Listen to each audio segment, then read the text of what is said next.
what would Baba do? The Honorable George Alado. Karibu.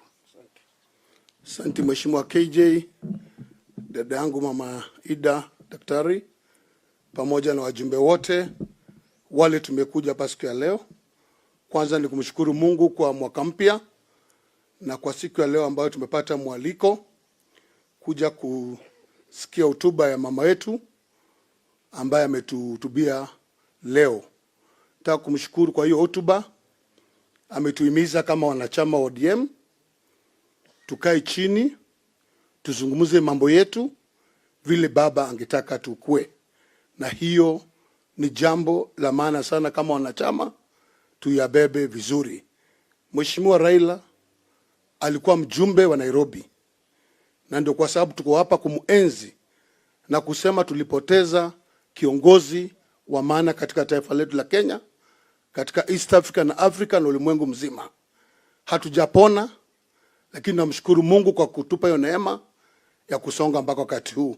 Kwa mama yetu Ida na watoto wote wa mzee, tunawaheshimu na tunawapenda, na tutaendelea kuwatembelea, kukua pamoja.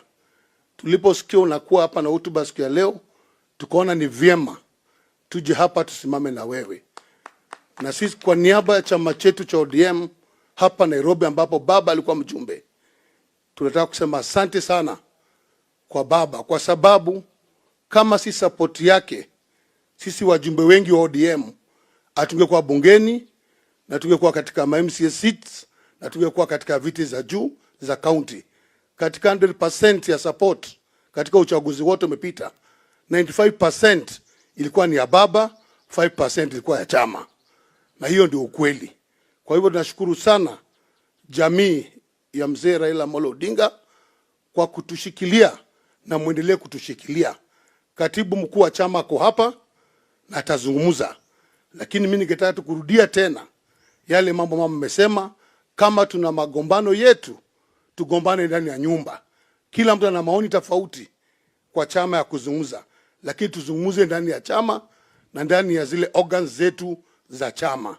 Kwa hayo machache, Mungu abariki jamii ya Mheshimiwa Raila pamoja na Mama Ida ambaye ni dada yangu mkubwa, na sisi wote kama Wakenya. Joey. Mungu abariki. Members of the press, Your Excellency.